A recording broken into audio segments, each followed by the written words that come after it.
क्या कानून नहीं जानते हो? क्या आपको नहीं पता है कि जिन परिवारों के बच्चों को आपने उठाया इन्फॉर्म करना पड़ेगा? क्या आपको नहीं पता है कि निर्दोषों को जेल नहीं भेज सकते हैं? कौन से एक्ट में लिखा के पुलिस पिटेगी? जब ये नौकरी ज्वाइन की थी तो याद करो, किसी नेता के कैसे नहीं मिली नौकरी, आपके संघर्ष से मिली है। और आज इतना जमीन मर गया, हम अपनी पीठ पे पड़ी लाठी को भूल सकते हैं, लेकिन अपने समाज की पीठ पे पड़ी लाठी को कभी नहीं भूल सकते। हम तो अपने मुल्क में जुर्म ठहरे, करोड़ों की आबादी होने के बाद भी हमारे लोगों का भी जमीन मर गया है।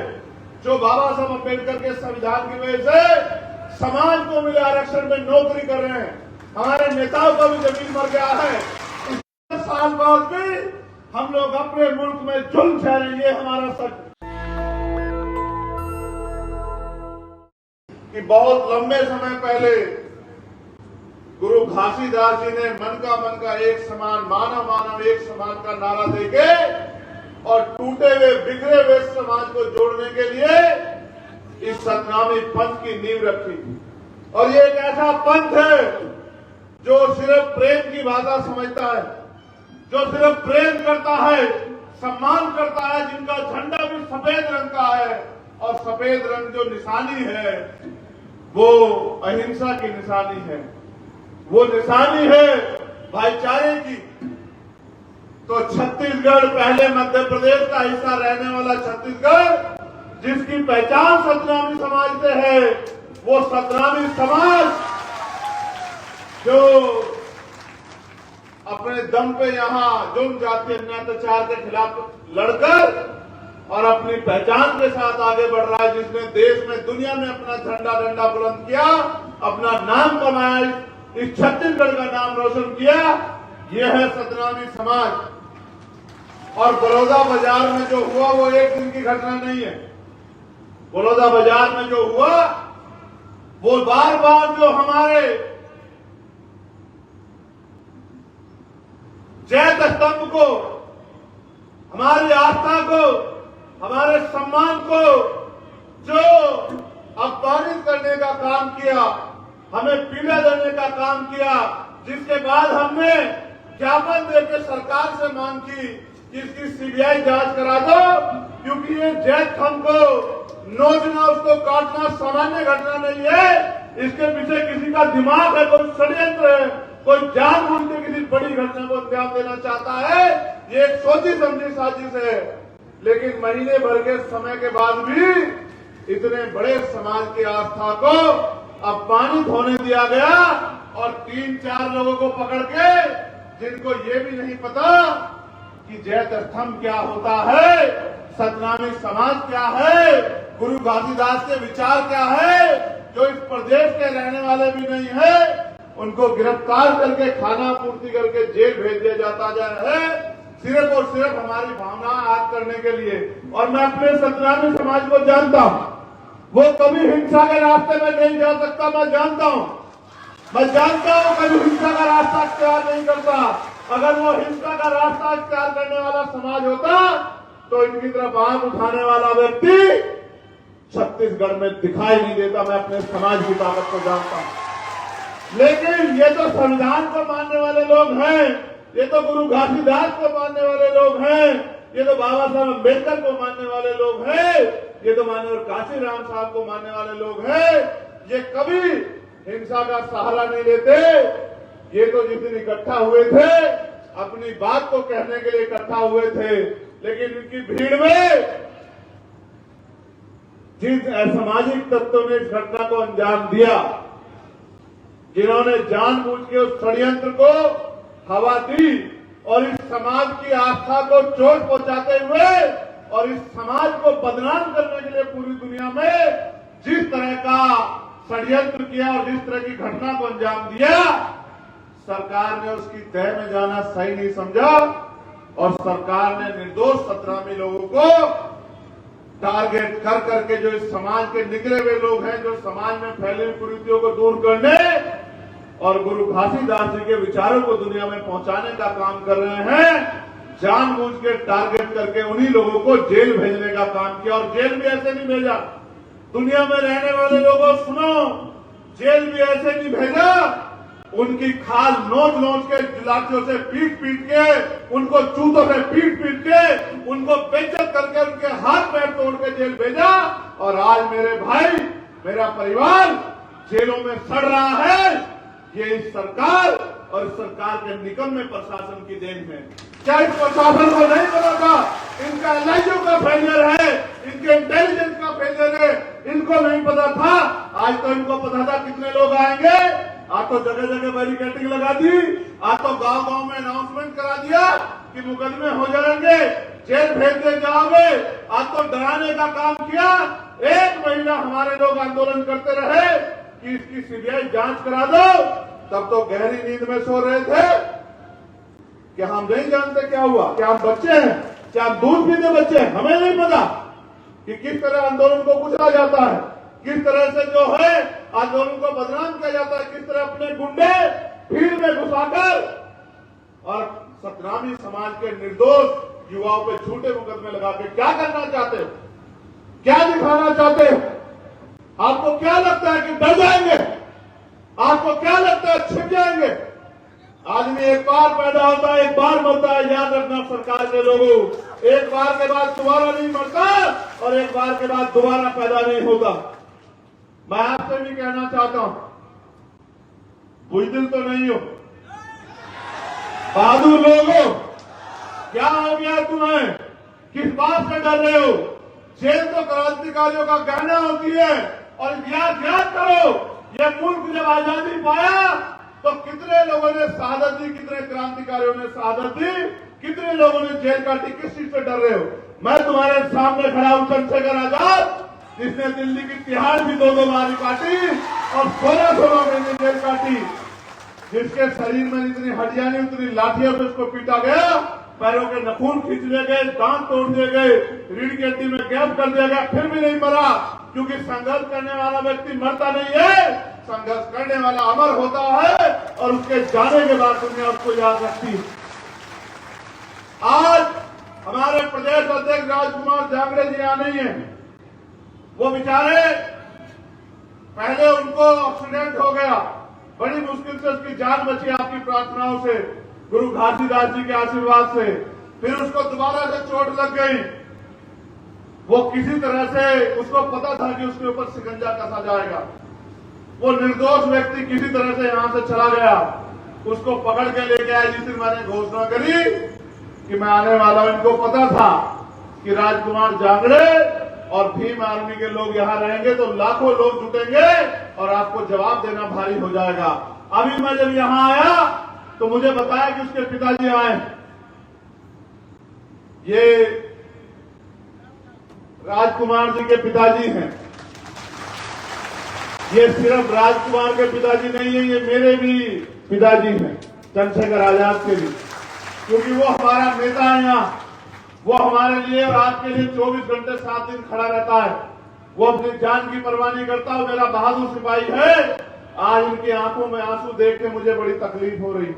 मैंने इनसे भी कहा कि क्रांतिकारियों के पिता आंसू नहीं बहाते, ये उनके संघर्ष का भी अपमान होता है। याद करो शहीद आजम भगत सिंह को जब फांसी की सजा हुई थी तो उन्होंने अपने पिता को, उनके पिता ने एक लेटर लिख दिया था अंग्रेजों को कि उनकी सजा माफ कर दी जाए, तो वो अपने पिता से लड़ पड़े थे। उन्होंने अपने पिता से कहा कि आपको कोई अधिकार नहीं है मेरी जंग में कूदने का, मुझे अपमानित करने का। और अंग्रेजों के सामने, जिनके सामने मैं प्राणों की बाजी लगा रहा हूं, उनके आगे झुकने का, गिड़गिड़ाने का आपको कोई अधिकार नहीं है। मेरे संघर्ष को कमजोर मत करो। मैं आपसे भी कह रहा हूं, मैं वचन दे के कहता हूं, मेरा वचन अटल है, याद रखना। मैं सरकार से कह रहा हूं, प्रशासन कराओ जेल बड़ी, छत्तीसगढ़ की जेल बड़ी कराओ। हम देखेंगे कितने लोगों को आप जेल भेजेंगे, हम आपकी हिम्मत देखने का काम करेंगे। आप याद, और इसको आप आग्रह मत समझना। ये मेरी चेतावनी है सरकार को कि अगर वो गुंडागर्दी पे उतर आई है, अगर वो तानाशाही पे उतर आई है, अगर वो सतनामी समाज को कुचलने पे उतर आई है, तो उसका जवाब देने के लिए चंद्रशेखर आजाद है। करो मुकाबला, हम लोग तुम्हारा मुकाबला करेंगे। मैं आज आया ये देखने छत्तीसगढ़ सरकार को, ये लगता है कि ये जानवर हैं, गूंगे बहरे लोग हैं, ये गाय बैल बकरी है कि इन पे जुल्म करो, लाठी बजाओ, इनकी खाल खींच लो, इनको जेल में ठूर दो, कोई नहीं पूछेगा। गिरफ्तारी कर रहे हैं, कानून ये है कि 24 घंटे के अंदर आपको उनके परिवार को इन्फॉर्म करना पड़ेगा। जिसके बच्चे को आपने गिरफ्तार किया है, जिस जेल में भेज रहे हो, आपको उनके परिवार को इन्फॉर्म करना पड़ेगा। कुछ नहीं कर रहे हैं। मैं तो खाकी वर्दी वालों की भी आवाज उठा रहा हूं कि इनको 8 घंटे की ड्यूटी कर दो, इनको बहुत तकलीफ सहनी पड़ती है, लेकिन आप भी सोचो, आपके भी परिवार हैं। जब आप पीड़ित होंगे तो चंद्रशेखर आजाद आपके साथ खड़ा होगा, खाकी वर्दी वालों मेरे भाइयों, लेकिन जब आप जुल्म करोगे तो ये सत्ता आपको नहीं बचा पाएगी। मेरी बात को याद रखना। सुप्रीम कोर्ट तक खींच के ले चलूंगा, सुप्रीम कोर्ट तक खींच के ले चलूंगा, बताऊंगा किस तरह कानून की धज्जियां उड़ाई जाती है। याद रखना मेरे लोगों, मैं वचन देकर कह रहा हूं, एक अधिकारी को नहीं छोड़ेंगे जिसने संविधान का उल्लंघन किया, कानून का उल्लंघन किया। याद रखना, मरे हुए लोग नहीं है, सड़कों पे नहीं है, पार्लियामेंट में भी है।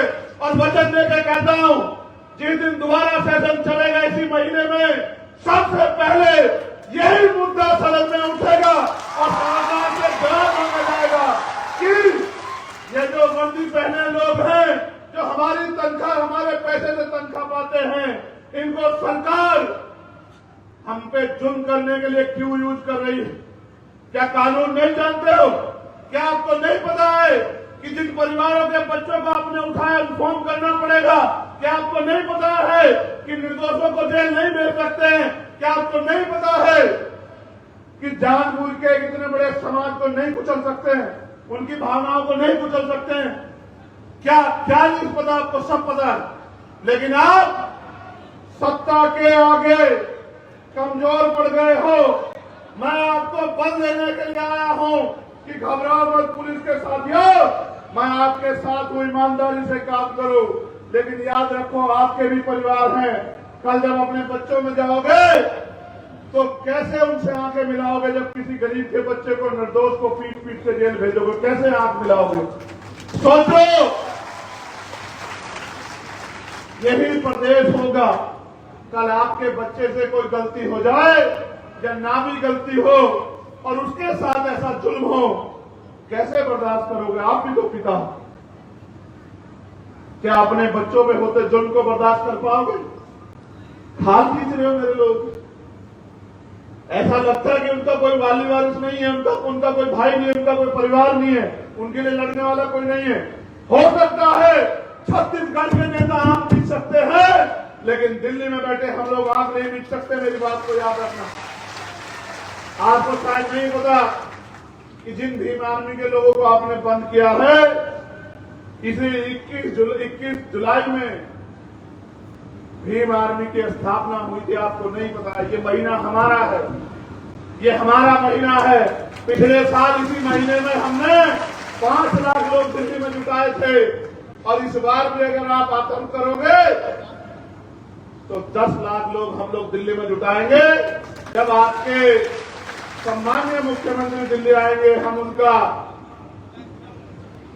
स्वागत करेंगे।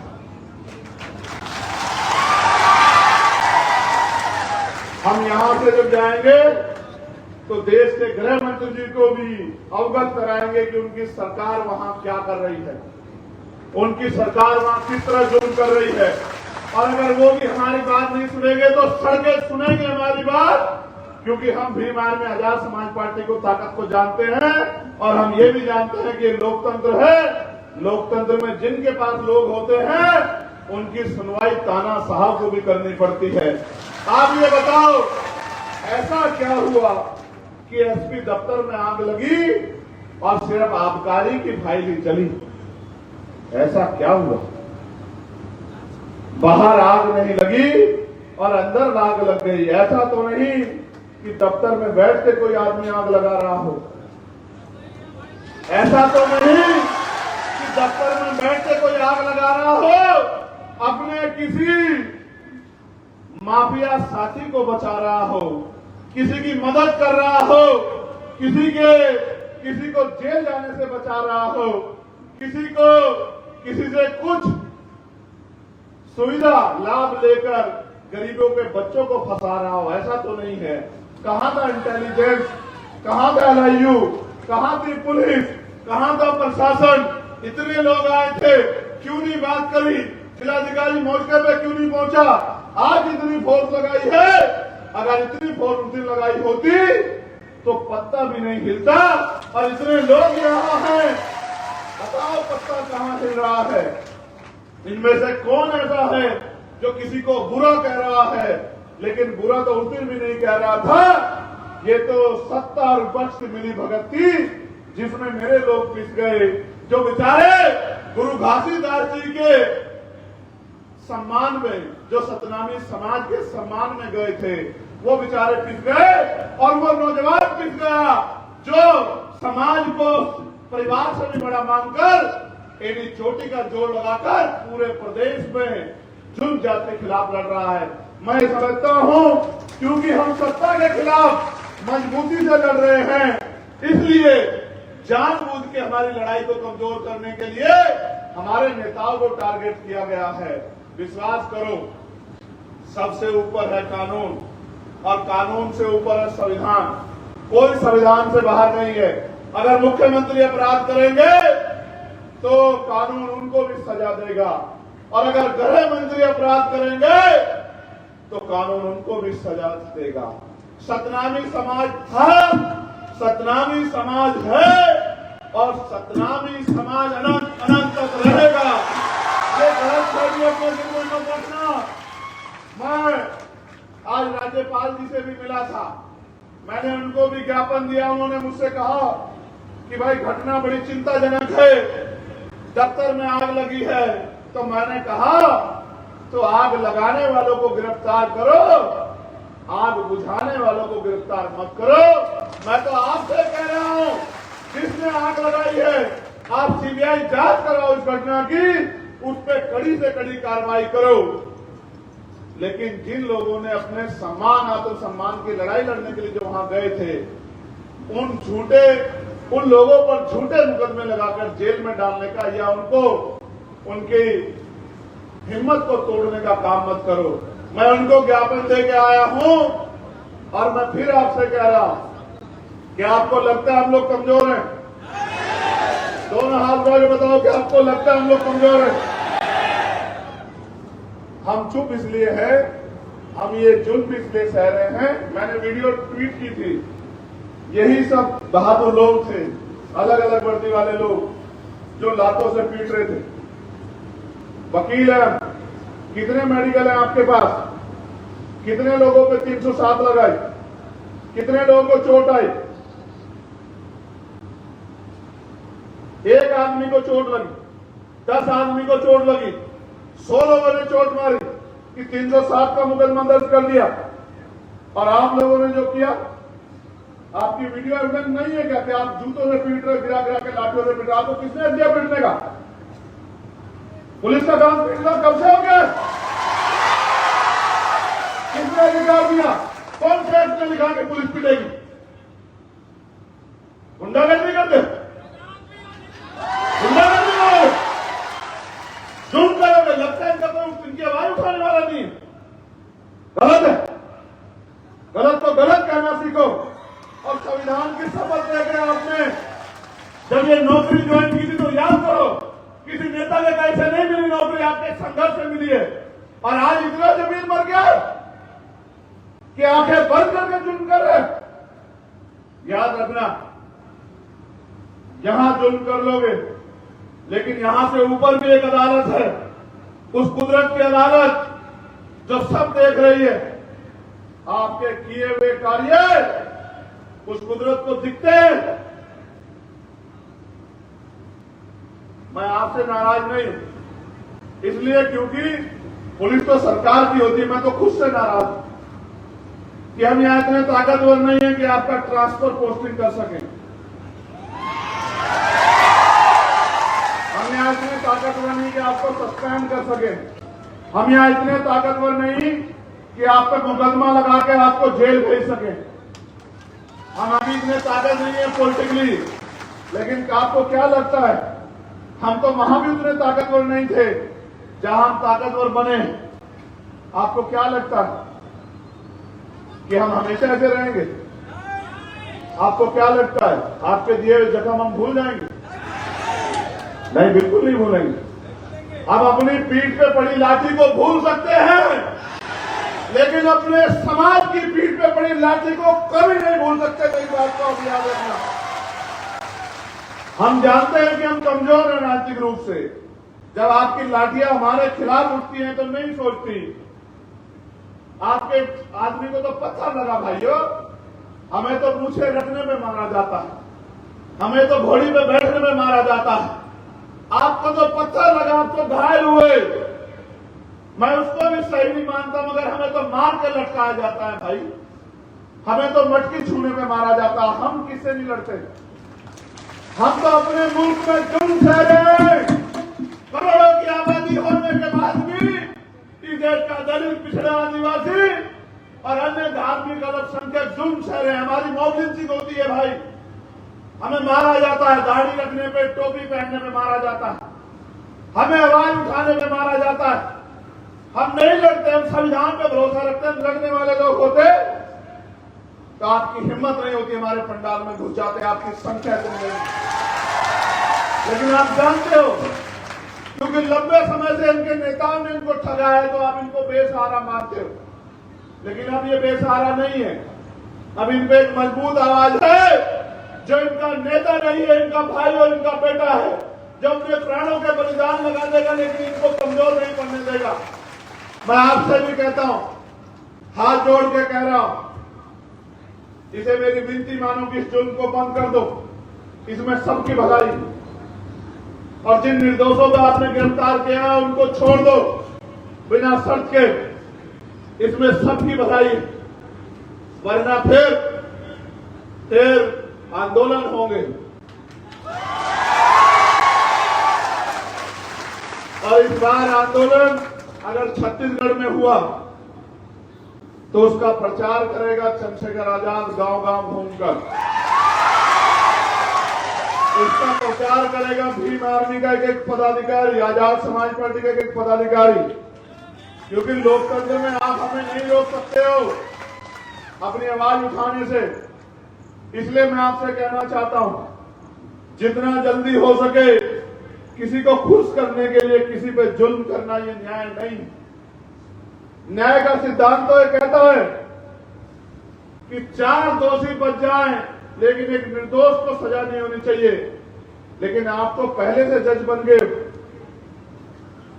जूते से मारते हो। हम तो वो हैं, उसका जूता बनाना जानते हैं। हमें जूते से मारते हो, मारो। आपके जूतों के दम भी देखेंगे।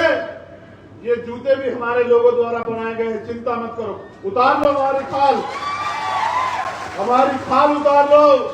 हमें जूतों से मारो, हमें लाठियों से मारो, हमारी खाल खींच के जेल में बंद कर दो। हमारे लोगों का भी जमीन मर गया है, जो बाबा साहब अम्बेडकर के संविधान की वजह से समाज को मिले आरक्षण में नौकरी कर रहे हैं। हमारे नेताओं का भी जमीन मर गया है। 10 साल बाद भी हम लोग अपने मुल्क में जुल्म ठहरेंगे, हमारा सच। सुनो दुनिया में रहने वाले लोगों, हम इस देश में सुरक्षित नहीं है कि किसी और को बचाने के लिए, अपने मित्र को बचाने के लिए, अपने माफिया साथियों को बचाने के लिए तुमने गठजोड़ किया। अगर हो ईमानदार तो कराओ घटना की सीबीआई जांच। अगर हमारे व्यक्ति ने अपराध किया होगा तो हम हाथ बढ़ के जेल भिजवाएंगे, और अगर किसी और ने अपराध किया होगा तो हमारे निर्दोष लोगों से माफी मांगना कि तुमने अपनी तानाशाही के चलते हमारे लोगों को जुल्म किया। अगर है हिम्मत, है न्याय करने की हिम्मत, तो कराओ सीबीआई जांच। हम लोग सीबीआई जांच के लिए तैयार हैं। और अगर नहीं कराते सीबीआई जांच तो हम ये मान लेंगे कि सत्ता और विपक्ष मिलकर हमें उजाड़ने पे तुल गया। सत्ता और विपक्ष मिलकर हमें और हमारे पंथ को जमीन दर्ज करने के लिए लग गया, जो कि हो नहीं सकता। सतनामी थे, है और रहेंगे। आपने आयोग बनाया कि 3 महीने में जांच रिपोर्ट देंगे, तो बिना जांच रिपोर्ट आए क्यों भेज रहे हो जेल? क्यों निर्दोषों को बलि चढ़ा रहे हो? यह अन्याय, और अन्याय करने वाले से अन्याय सहने वाला दोषी होता है। ये बाबा साहब ने कहा है कि अन्याय करने वाले से अन्याय सहने वाला दोषी होता है। करो भीम आर्मी के लोगों पे जुल्म, जो बचे हुए हैं, जिनकी लिस्ट बनाई है तुम्हारे नेताओं ने दिए बना के, उनको जेल भेज दो। करेंगे तुमसे मुकाबला, और ऐसा मुकाबला करेंगे संख्या के आधार पे। ये आंदोलन तुम्हें जीवन भर याद रहेगा। मेरी बात को भी याद रखना जब तक रहोगे। नेशनल दस्तक की आपसे गुजारिश है कि अगर इसको बचाना चाहते हैं तो नेशनल दस्तक को सब्सक्राइब करने के लिए रेड कलर के सब्सक्राइब बटन को दबाएं, फिर बेल आइकन की घंटी दबाएं। नेशनल दस्तक को बचाने के लिए बहुत जरूरी है कि हर खबर को शेयर करें, लाइक करें, कमेंट जरूर करें।